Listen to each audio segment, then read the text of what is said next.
বলে যাব তোমায়, এটা কোনো সিদ্ধান্ত নয়, এটা এক প্রকার সাজা।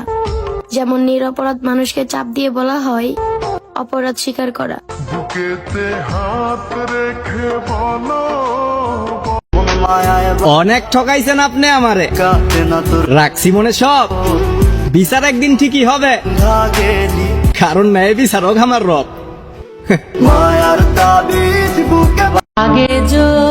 এতটা অবহেলা করবে জানলে ভালোবাসাটা কখনোই প্রকাশ করতাম না। তুমি হইবা বুকের বাম পাশটায় খবর দিয়ে রাখতাম। ছাড়িতাম কি বাড়িয়া। অবশেষে তুমিও বদলে গেলে, অথচ আমি সবাইকে বলে বেড়াতাম তুমি সবার মতো না।